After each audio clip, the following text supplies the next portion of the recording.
We had the new parts come through from the factory. We'll get them on the car ahead of FP1.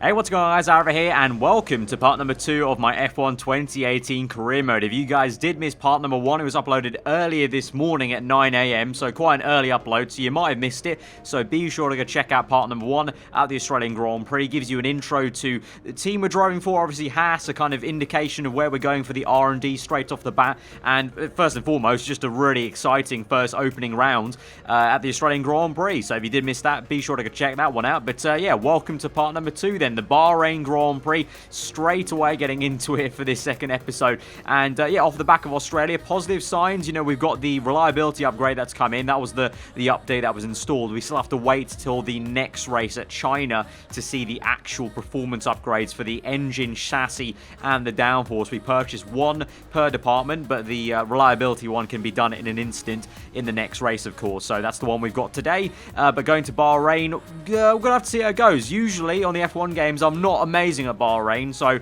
we'll see how it goes. Hopefully we can just match Kevin Magnussen somewhat, but let's get straight into it then and go to practice.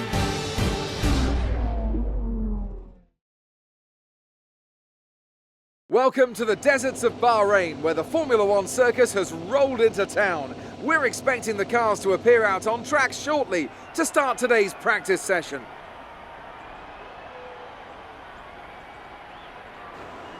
Beside me to take you through free practice today is a man with 3 decades of racing experience under his belt. It is, of course, Anthony Davidson. Thanks for joining us today, Anton. Tell me, where should we be focusing our attention today? I think we need to be looking across the entire field to see how far these cars are able to push a single set of tyres. While everyone will be trying different setups and running with different fuel loads, if you're attentive enough, you can definitely pick out trends for each type of tyre compound, which will give us a rough idea of how long the drivers are able to stay out there during a stint in the race. We're going to be logging some extra data during this session. Nothing you need to worry about, but as we have some new parts, we'll just confirm they're performing to spec. So just like was the case for part number 1 at the Australian Grand Prix, we're going to power through the practice programs here and try and get them as quickly as done as possible. You can see there, I didn't actually manage to do the qualifying or the race pace one. Those were extremely difficult in my opinion, so I just thought instead of wasting time and trying to do them after so many, 30 minutes plus, I'll just kind of skip over them. And I did whatever I could basically, which is the rest of the programs, the tyre management, ERS, fuel management, and the track automatization. And yeah, so guys, in these episodes, I'm not really going to go into practice too much, as of course I feel like you guys just want to get to the action of qualifying and then the race. So we're going to just kind of do these overviews every single episode. But do let me know in the comments below, maybe in future episodes, if you may want to see a bit more of an in-depth look at practice. But I can't imagine there'll be an overwhelming majority. So let's just get straight into quali then and see how we can go on the grid. The cars are ready, the drivers are ready. We hope you're ready as qualifying is about to begin here in Bahrain. And I'm here, of course, with Anthony Davidson on what has turned out to be a very pleasant day indeed. No weather to interfere, no problems on the track, so absolutely no room for error. That's right, Crofty. It's looking good out there at the moment.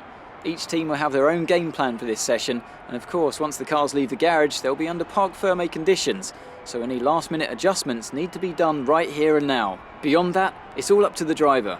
Who can keep their tyres in the right temperature, who can hit their apexes. No race fuel on board these days, of course. These are the fastest cars we've had in a long, long time, and it's right here in qualifying where they're at their absolute peak. Let's get started.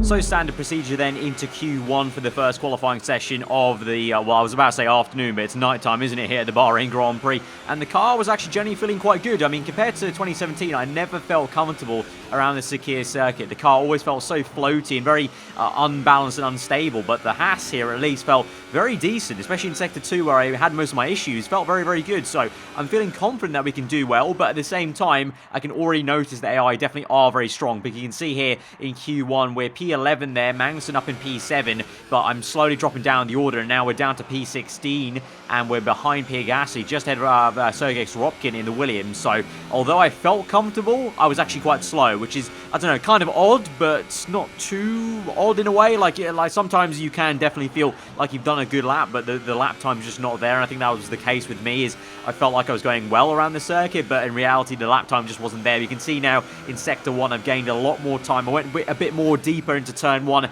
was a bit more kind of aggressive with the braking there in sector 1, and sector 2 able to just try and find some more time, and then through the last corner, nice and easy there through that final corner and cross the line, and it's going to be P12 then, and so that will be us into Q2, and actually that's a bit more comfortably into Q2 than I was, remember, in part 1, because part 1 I was down in P15. I just about made it through with the skin of my teeth there, so we were kind of already going a little bit better in a way compared to Australia. So now we move into Q2 then. We've only got, unfortunately, 1 set of tyres now to do Q2, because I used 2 sets of fresh super softs in that Q1 run, so that was the only annoying part of not getting up to speed straight away, is now I've only got 1 new set of super softs. So what I did was I went out on a scrub set of super softs. So this first set of super softs is one I've already used before. It's the one I used in Q1, and I think it already had about nearly 10% wear, so that's quite a lot. So it's not going to be the best lap time by any means, but it's going to give us a little bit of an indication, a bit of a banker lap essentially.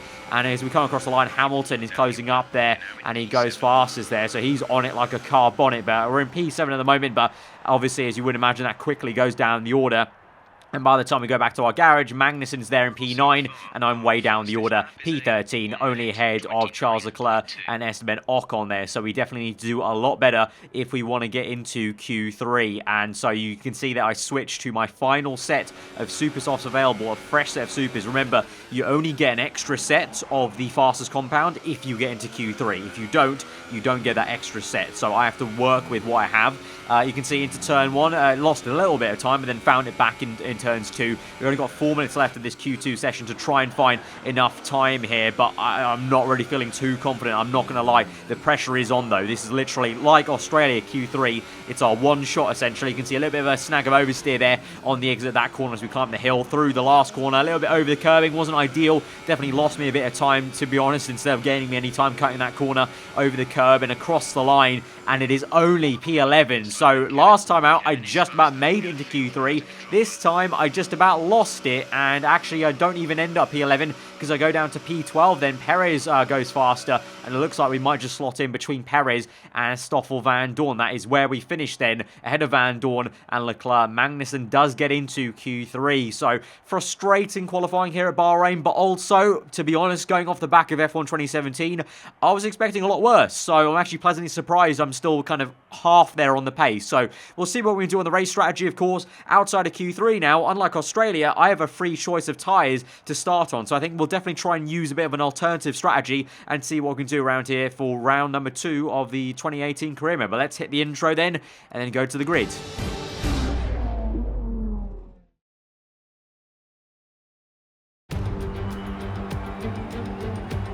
There's something in the Bahrain air tonight, and I'm not just talking about the sand.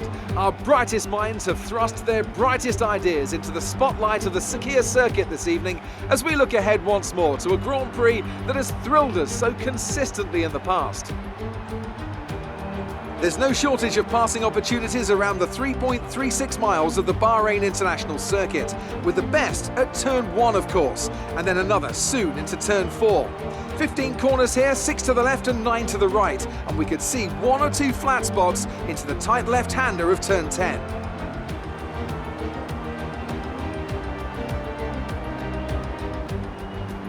Also here, of course, is Anthony Davidson. Let's talk briefly about Stoffel Van Dorn. Looks like they've got a tough race in store today, as grid penalties from changing power unit components has forced them further down the field. Everyone has to deal with penalties or reliability issues from time to time throughout their career. You just have to suck up the pain and get on with the job at hand. Today isn't about performing a miracle to put the car back where it should be. It's about effective damage limitation.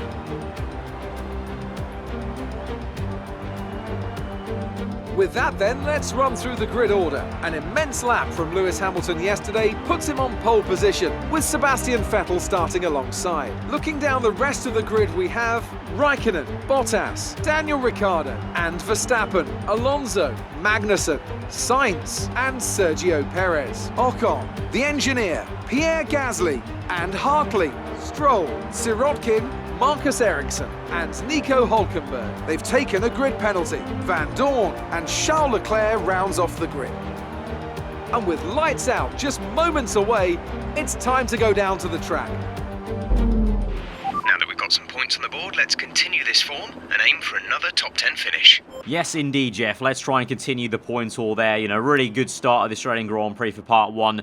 Hopefully we can make it 2 for 2 in the points. We can see here the race strategy. We're going to start off on default on the super soft tyres, but like I mentioned, the end of the quali portion there, because we have a free choice, I feel like changing it up. Last episode, we got caught up in a lot of traffic, a lot of fighting, and kind of followed the AI a bit too much in a way. I followed the likes of Alonso and Ricciardo into the pits early and made the 2-stop rather than what would have been a probably better 1-stop in clean air. So it looks like it's going to be minimum 2-stop for everyone, and then the more aggressive strategy is 3. So I'm going to do a 2, but I'm going to swap it around. We're going to start on the soft tyres, go to super softs, and then end off on another set of soft tyres there. So the middle part of the race will be the aggressive part where we push hard, and in this first stint, just trying to maybe get a bit of an advantage on some of the cars ahead of us, and maybe try and string out this stint then, and then maybe in the middle try and gain some time, a bit of a lighter car. You know, we'll have maybe a bit of fuel to play with, some ERS to play with, just like we did at the end of Australia. So that's the thinking there. But I think everyone's going to do the 2-stop. So thankfully, I might not get caught out as much as I did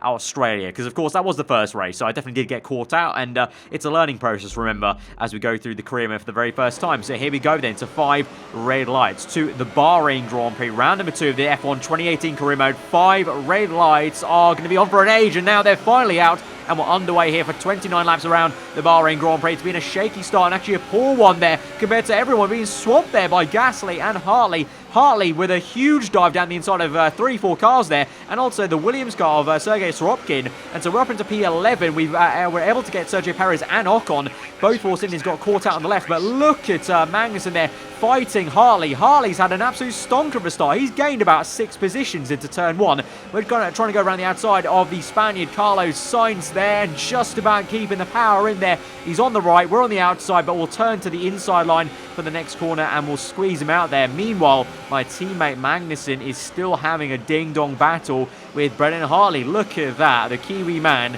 you know, the man we overtook at the end of last episode, is really on it like a car bonnet. That's if he does keep this position, that literally is, I think, about 6-7 positions overtaken on lap 1. So that's going to be the start of the season so far. I know there's only been 2 races, but still. But we're watching this battle then with a bit of popcorn in my cockpit, to be honest, because now you can see I'm fiddling around with the ERS deployment and already learning in episode 2 that, you know, when's the right time to play around with it, when do I need to go to low. And pretty much when you got a scenario like this, you got 2 cars fighting ahead of you, you're not going to get a nose in quite yet, so you may as well go to low, even none on the ERS deployment, and try and save it for now. In this scenario, you can see we're trying to close up on Hartley. He's got slipstream with my teammate Magnussen. K-Mag's going to be on the outside, Hartley down the inside with a nice little dive there from the Toro Rosso. They're still side by side and they're going to lose momentum, and now here we go. Can we get a double toe and slipstream? We're up into hot lap momentarily, then to overtake mode on the ERS. Hartley pulls out, we're going to pull to the inside, we're going to make it 3 abreast into turn 1, lap number 2 already, and we're going 3 wide with some cars here, and it's a lovely little overtake. Maybe we can hold it through on the outside. Yes, we can, and it is a double overtake then on my teammate and Hartley. Look at that, now they're getting swamped, and you've got the Force India, the Renault, the other Toro Rosso, Pierre Gasly also getting in the fight, and look at that, a whole gaggle of cars, 1, 2, 3, 4, 5, all within 1 camera shot, and Hartley just about stays ahead, but Magnussen is losing out to the Force India. Around the outside he goes of that Sergio Perez, I think that is the Mexican. Meanwhile, out ahead of us is Fernando Alonso, that was ahead of the Red Bull there. That flash of papaya orange was ahead of one of the Red Bull cars, so that's very, very odd. So is there more issues for a Red Bull car? We'll have to see. This is a replay then. This is a replay of lap number 1. This is Verstappen now. He's side by side with Alonso. He gets ahead of him, and so on lap 1, I wonder, oh God, is there going to be some contact here?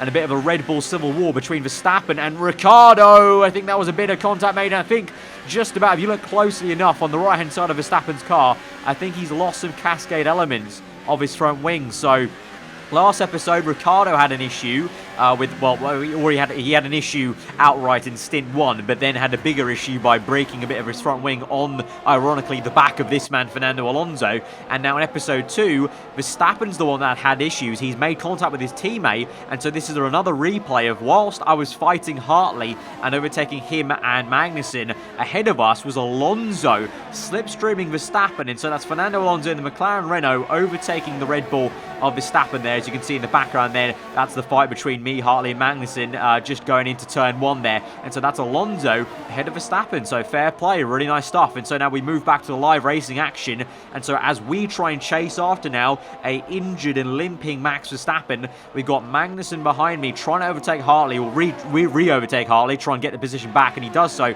with some DRS here, some ERS deployment, no doubt. And he gets ahead. I've got to say as well, away from the racing, I love the spark detailing on this year's game. It's the best it's ever been, really. Just those sparks, just like you see in real life. They've done a really good job on making it look very much like the real life Bahrain Grand Prix. And now, as we go through down the order, Pierre Gasly chasing after the Force India and the Renault of Sainz and Perez. And Gasly's going to go for a move down the inside of both of them. And he's done it, I think. Just round the outside of Sainz now to go. And yes, he has. It's a fantastic move there for the Frenchman, the other Toro Rosso. The Toro Rossos are really in the wars today, just like they were in real life at the Bahrain Grand Prix. They went well there in real life, remember. And Pierre Gasly with an amazing double overtake on Perez and Carlos Sainz. Sainz has lost out to Perez now, and so it's Perez, Sainz, and Ocon in a bit of a Force India sandwich. Then you've got Charles Leclerc here, just ahead of the two Williams cars. Then Nico Hülkenberg, Van Dorn, and one of the first Williams cars. So Hülkenberg with an absolute mare of a start to this Bahrain Grand Prix, and Leclerc doing a great job to be ahead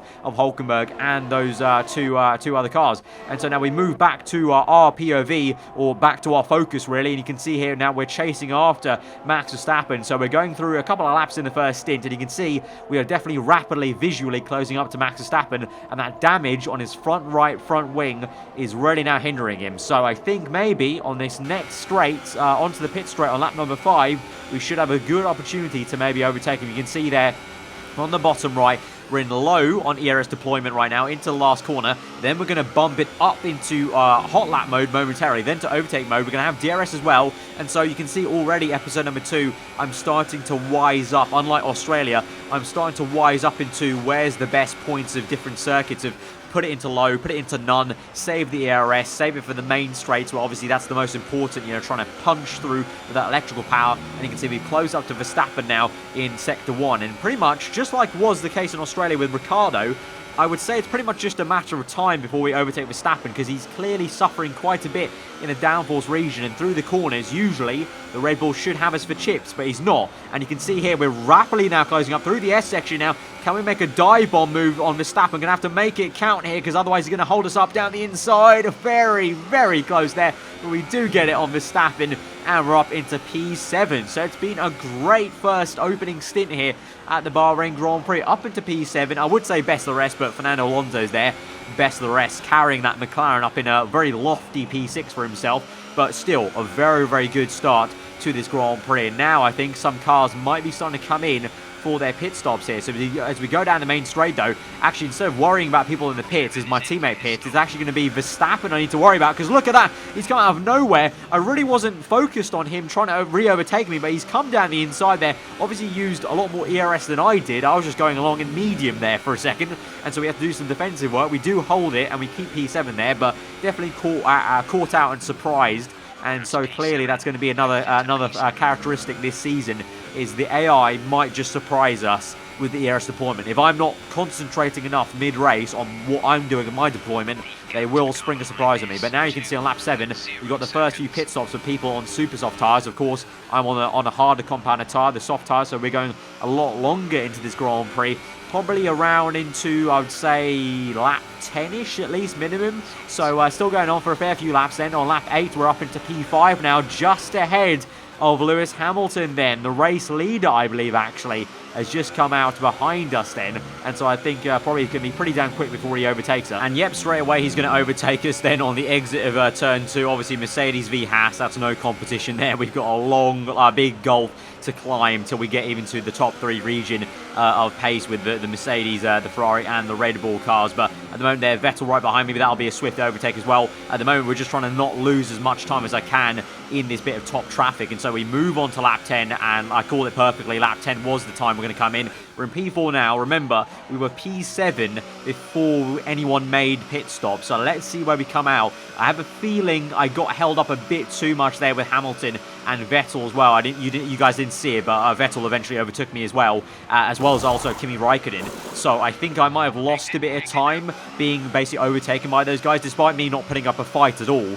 they still lost me a bit of time. So we strapped on super softs now, like I mentioned. So we're going to go fast now on this stint, but we're going to come out behind K-Mag. K-Mag goes through also the Force India, and then also Van Dorn's McLaren. We just about squeeze out Van Dorn. That's a crucial squeeze out there. But yeah, something has gone quite wrong. We've come out behind Perez and Magnussen. Of course, they came in a lot earlier. They came in on lap 7, so they've got a major undercut. But at the same time, I think that's really a case of I went so slow at the end of my soft stint that it just didn't work out for me. So that's a little bit frustrating, and again, a bit of a learning process that I need to kind of maybe hurry it up a little bit or come in earlier for this first pit stop there. So we're going to rapidly close up to Perez, though. That's the only good kind of solace I can take here, is that the fact that although Perez has jumped us, you can see how fast I've closed up to him on that outlap there, right up his gearbox now.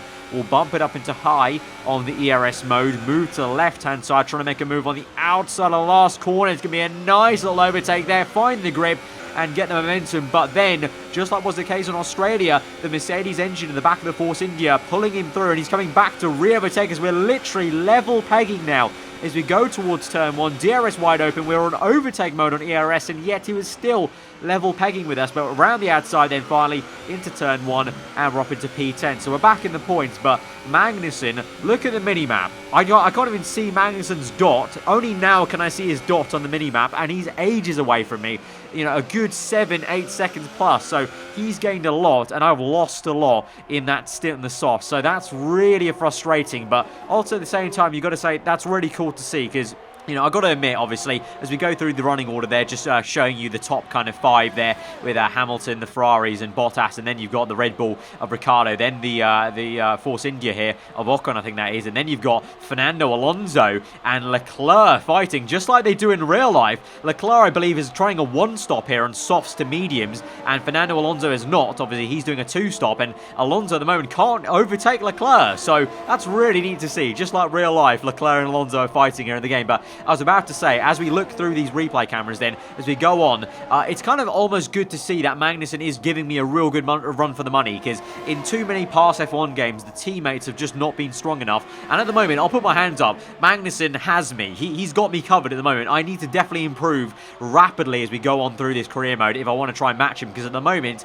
especially when the tyre wear kicks in, he's doing a much better job. But finally, Alonso does overtake Charles Leclerc there around the outside of turn 1 then, and he gets that finally. But yeah, like I said, really good to see Alonso and Leclerc fighting like that, just as was the case in real life, I believe, in the first opening round of the season. But now we come through lap 14. We've got a car stricken there to Ericsson, so Leclerc's teammate not having such a good time there in his Sauber, and he's out the Grand Prix. We're still in P10 and trying to chase after K-Mag, but Leclerc now comes in along with a Force India. Oh, I think that was Ocon or Perez. No, it was Ocon, wasn't it? Because we already overtook Perez.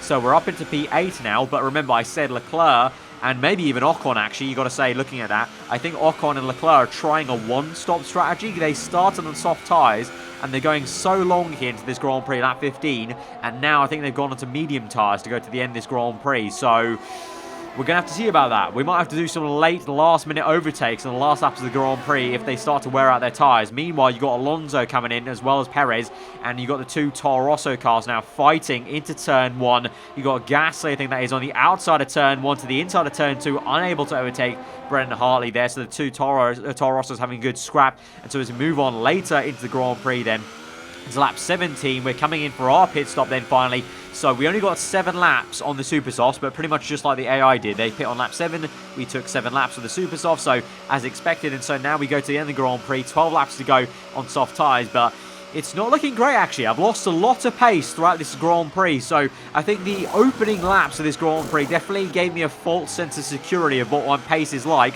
And remember, at the end of the day, I actually qualified in P13. That's my pace here around this circuit, not up in P7. And I think it shows, because I've just been falling backwards and backwards in this Grand Prix now. And so on lap 18, with 11 laps to go now, we're out in P13, ahead of Lance Stroll, and K-Mag is actually the car ahead of me. So not only do I have to overtake some cars in this Grand Prix, K-Mag is going to have to overtake some cars as well. We move on to lap 18 then, on to lap 19, 10 laps to go now. We overtake Hartley and also another car there. I think that's the Force India Perez.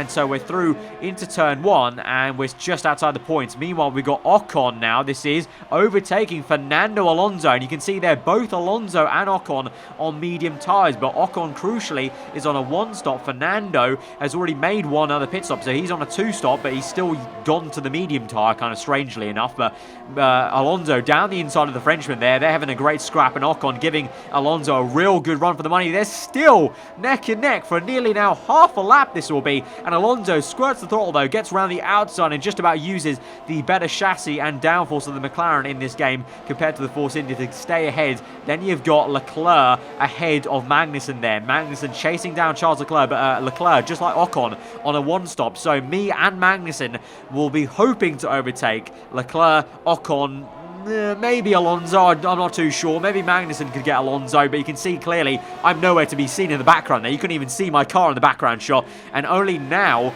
is Magnussen now closing up on Leclerc to overtake him on the outside. DRS wide open, and can he do this then? The Dane on the outside of the Monegascan on the inside. There he is. It's very close. There's some contact made, and Leclerc is doing a fabulous job in his second race in Formula 1. Remember, me and Leclerc are debut rookies in Formula 1, and he's doing a stonking job at the moment to stay ahead of my teammate for now. Leclerc goes defensive though on the last corner though. K-Mag has the grip maybe around the outside, not quite, but he will have a better run, and he's actually got it. No, he has got it. A great little move there around the outside of the last corner, even before they get to the DRS zone. Magnussen's made the pass, and he is through. So now Magnussen has free air to try and chase after the Frenchman Esteban Ocon on that 1-stop, who's behind Alonso in what is, I think, P6, I think. So now on lap 26 now, 3 laps to go. We're in P10.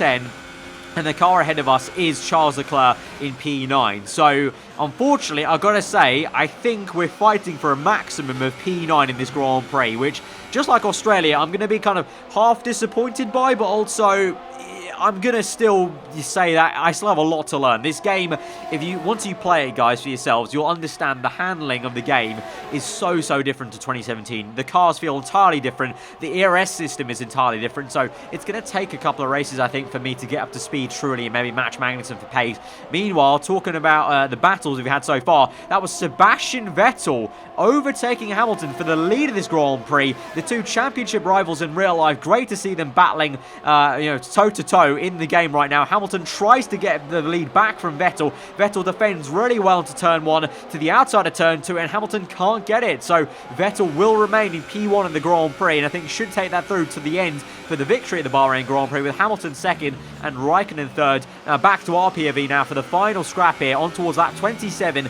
DRS available. We've got some ERS, but not a lot, but we're up into overtake mode now on the ERS there. Rich mix going, DRS open, and we've got all the tools at our disposal to try and overtake Leclerc now down the inside. But remember, just like in real life, the Sauber is a pretty good car in a straight line, but we do get that initially into turn 1. Leclerc has a little bit of a sniff into turn 2, but we get that, and we're up into now what is P9, of course. 2 points that will be today. You can see the tyres are wearing out a little bit, and you can see at the moment on the bottom right, look at that, I don't have a lot of ERS deployment. That blue bar is electrical energy. I don't have a lot of it, and you can see here I've been so late to bump it up into high and into rich mix there. Now Leclerc has DRS, and look at the rocket ship of the Sauber come through, and he's clean past me. Unlike me, I had to do some braking and actually had to kind of battle him side by side into turn 1. He just rocketed past me cleanly. So just like I said, real life, Leclerc said in interviews that the Sauber is very good in a straight line, and it's good to see in the game they've modelled that quite correctly. But saying that, we're not going to give up the fight, of course. Our car should be better in the corners, and we've only got a lap and 2/3 pretty much left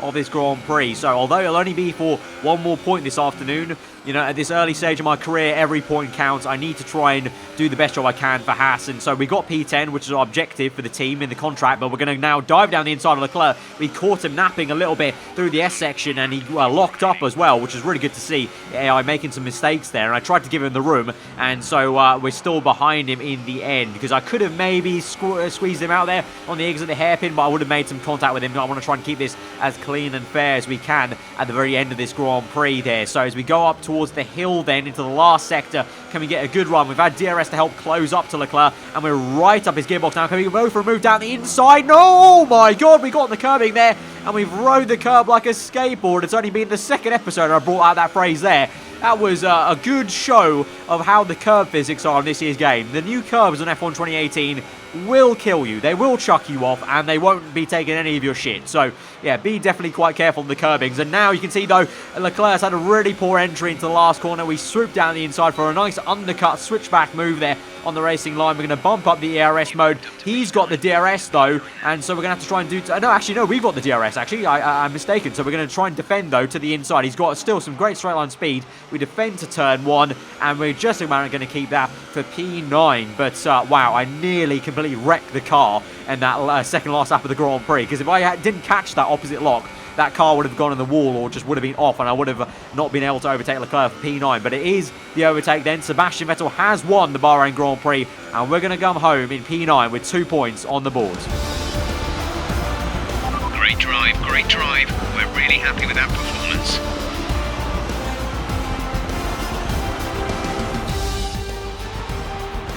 Here's our winner, pulling their Ferrari into Parc Fermé. What a fantastic race it was. So, Ant, how exactly did they set themselves apart from the pack today? Well, I'd say it's just raw pace, plain and simple. I mean, we could sit here and talk about strategy all day, the overtaking, looking after the tyres, but at the end of it all, if you want to win, you need a package that's got the speed over everyone else, and that's exactly what they had today. So, here they come now, out onto the podium. Wherever you go, anywhere in the world, the prancing horse flags are dominant in the grandstands, and they're out in force again today. It's Ferrari on the top step once more.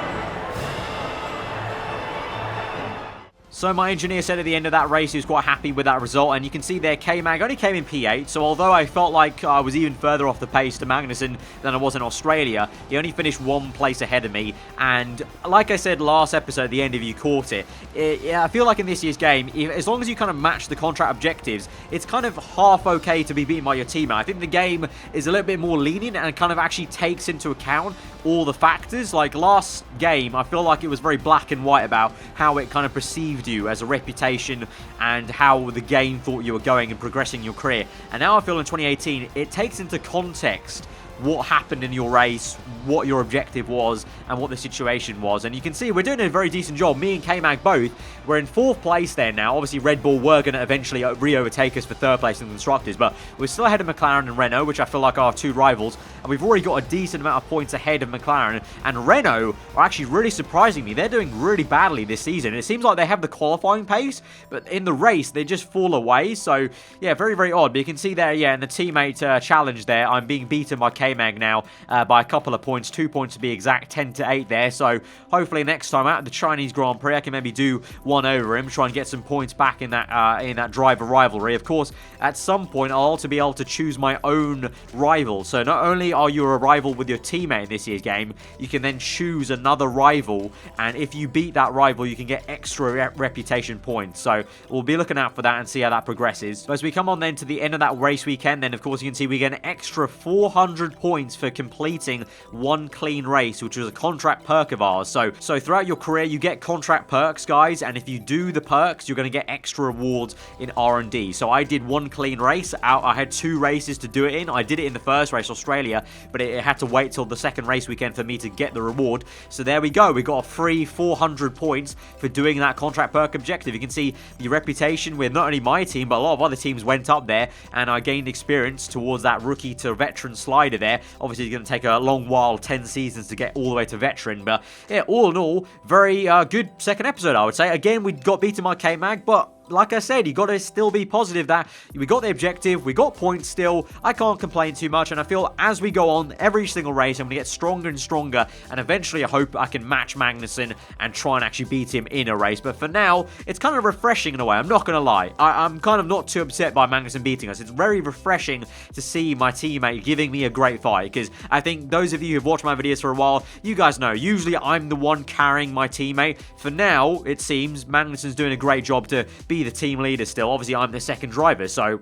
you know, I'm not expected to be carrying the team yet. Obviously, once I renegotiate and become a first driver maybe in the future of the career mode, maybe then I'll be expected to carry the team, but so far, so good. And in terms of the reliability, the engine's looking okay for now. Don't need to worry about that for now. No need to change any components. In terms of what we're going to spend right now, obviously, we're still waiting on the engine, chassis, and downforce, so I can't actually spend any points yet because I have not unlocked simultaneous development, which means I can do 2 upgrades at once from the same department. I don't have that perk yet in my contract, so I'm kind of stuck. I can't do anything until next episode at the Chinese Grand Prix, so we're not going to kind of worry about that. We're just going to save a decent amount of points. You can see in the top right, a lot of points there, so we'll just sit on those and we'll wait till next time and we'll spend those points wisely next episode, guys. So if you have enjoyed this one, though, smash that like button. Let me know what you thought in the comments below, guys. If you're new around here, do get subscribed for weekly Formula 1 content. I've been aarava. Hope you enjoyed the day, and I'll see you guys next time. Goodbye.